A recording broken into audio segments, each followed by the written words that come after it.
Magandang araw sa atin mga ka-TH, at once again, this is Saikuno Torrehanta. Welcome back sa aking YouTube channel.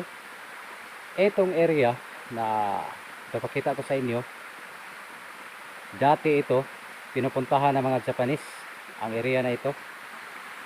At dito sa ibaba na bahagi, yan ay falls, napaka lalim na falls.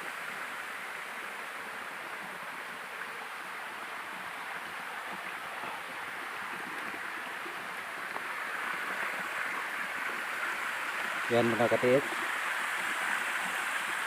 napakalalim yan, nasa mga 30 feet ang lalim.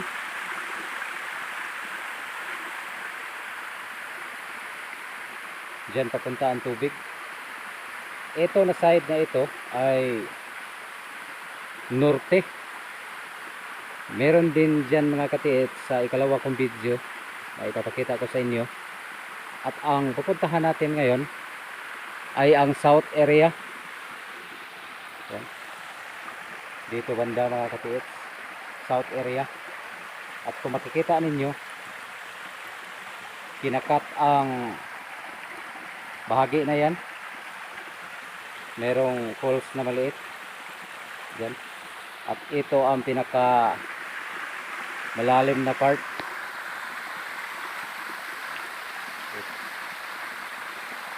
Napakalalim yan.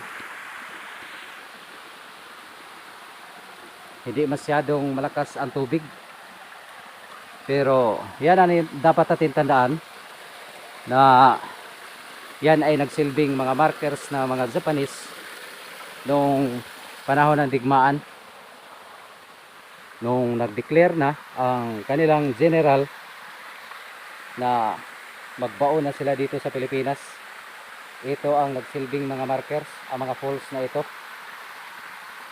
At ang treasure hunting mga ka-TH, hindi yan basta-basta na uri ng hobby ng isang tao.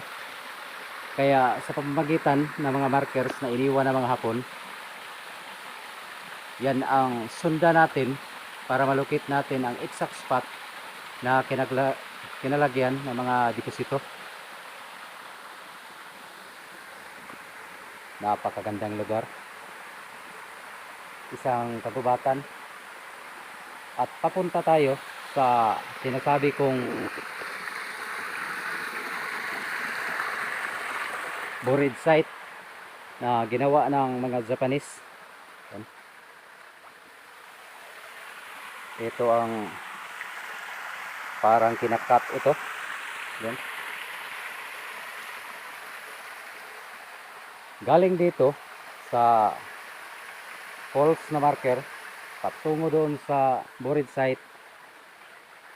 Tingnan niyo mga ka-TH, baka meron sa inyong lugar nasa mga 50 to 100 meters ang titingnan ninyo, north at south direction, kung merong falls na makikita ninyo.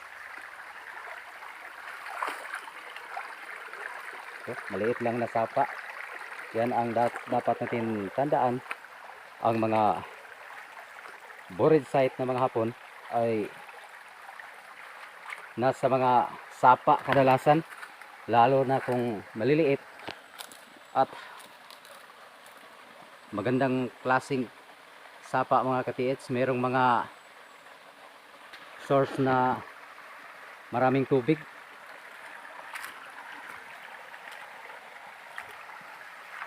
Kahit uminit man ng isang taon ay hindi ito matuyo mga ka-TH.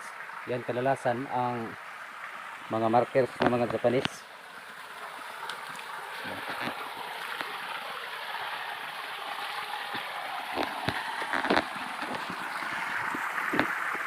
At dito banda, i-explain ko sa inyo kung paano nagkaroon ng buried site ang mga Hapon dito kahit nasa sapa ito na area.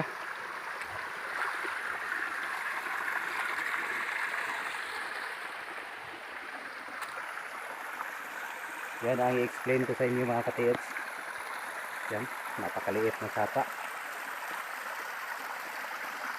Pero Hindi ito basta-basta matutuyo mga katiits kung uminit man ng isang taon, dahil galing ito sa mga bukal dito sa area na ito.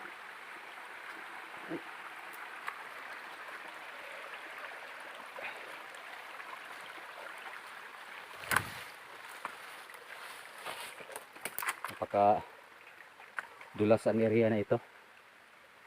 Ito nasa mga 50 meters galing doon sa sinasabi kong falls patungo dito sa buried site na ipapakita ko sa inyo. At kayo na ang humusga mga katiits kung ito ba talaga ay buried site talaga ng mga Japanese. Yan. Ito ang setup ng mga Hapon. Una nating tingnan itong setup ng mga Japanese para makonsider natin na ang sapa na ito ay mayroong nakalibing. Una dito sa mga bato. Hindi na natin tingnan ang mga sign muna. Dito tayo sa setup ng mga bato. Kung makikita ninyo dyan, parang nakapile ang mga bato mga katiits, tatlo dyan, para siguro hindi maanod ito ng tubig. At dito din sa kabila ganun din, tatlo nakahilera. Yan, yan ang tingnan ninyo sa paglukit ng buried site, lalo na kung nasa tabi ng sapa ang area. Ito merong mga bato dyan. Diyan ang mga bato na malalaki, pinoprotektahan ng maliliit na bato na ito. Ito, may mga bato dyan. Yan ang setup ng mga Japanese, lalo na kung sa mga sapa na area. At ngayon, dito na naman tayo sa ikalawang part, ang sign o mga markers na inukit ng mga Japanese. Pero ingatan ninyo mga katiits, dahil ang markers na iniwan ng mga Hapon, yung iba ay nature kung tingnan, katulad dito. Kung hindi mo i-combine, hindi mo gawan ng combination of sign, ito ay nature. Pero kung makita mo ang ibang mga markers dito sa nakapalibot na mga bato na ito, ay makonsider mo ito na buried site. Dito mga katiets, meron tayong makikitang lines, at dito meron din. Pero yan, kung makikita mo yan sa mga sapa, ito ay nature kung tingnan. Pero kung makikita mo ang iba pang mga nakaukit na mga markers dito, consider mo ito na hindi ito nature. Ito ang una, lines. Ito ang kasunod, nakapoint itong dalawa doon sa merong nakatriangle na mga bato.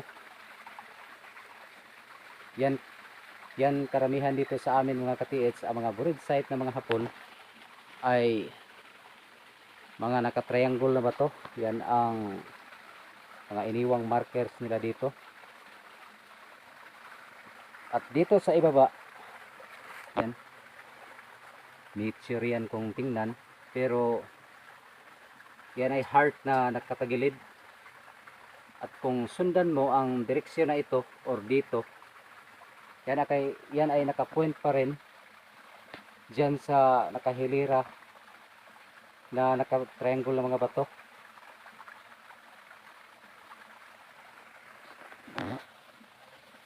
Yan mga katiits.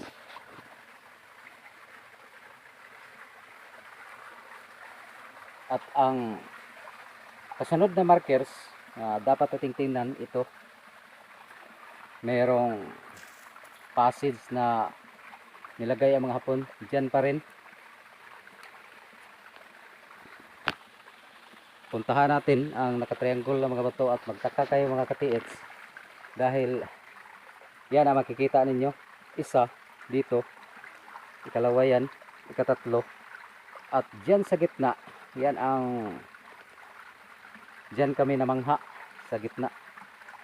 Merong naka-triangle pa rin sa gitna.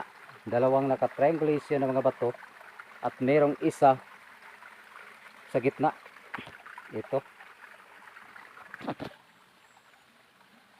At nung tinitingnan ko ito ay paa. Paa na markers. Kaliwa na paa. Ito ay nangangahulugan ng end of drill. Ito ang sign na ito. Paa. Yan.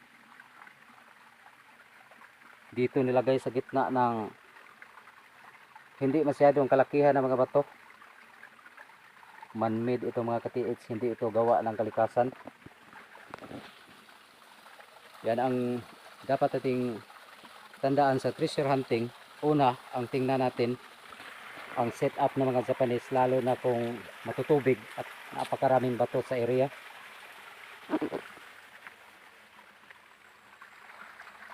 Yan ang naka-triangle ng mga bato.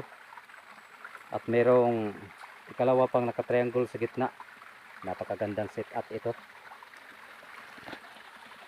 Maliliit lang na sapa ang makikita natin dito. Ito ang buried site mga ka-TH. Huwag na kayong pumunta kung meron kayong makikita ng ganitong klase ng mga markers. Huwag na kayong maghanap sa iba pang lugar. Dalawa lang. Galing doon sa falls na pinuntahan ko kanina, mga 50 meters or 100 meters. Ganyan kalayo ang buried site ng mga Japanese patungo sa area na ito. Naka-triangulation.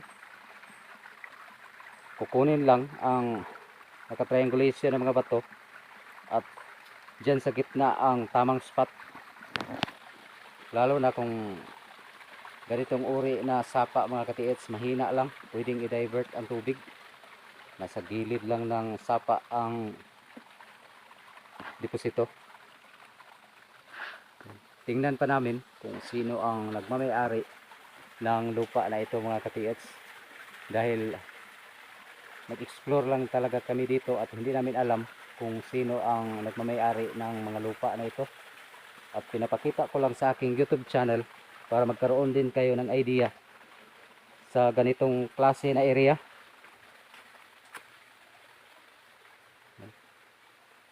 Mga adobe yan. At yan ang dapat ninyong tandaan. Ang mga setup ng mga bato nakalock at pinoprotektahan ang mga markers na ginawa ng mga Japanese. Yan ang mga markers. Simple kung tingnan mga ka-TH, pero ang heart na yan ay nagkumpirma nasa gilid ng sapa talaga dito. At yan lang mga ka-TH, sana'y nagustuhan ninyo ang video ko na ito at makapagbibigay ito ng kaunting aral sa lahat ng mga kapwa nating treasure hunter dito sa Pilipinas. God bless lahat sa atin mga ka-TH at ingat kayo lagi.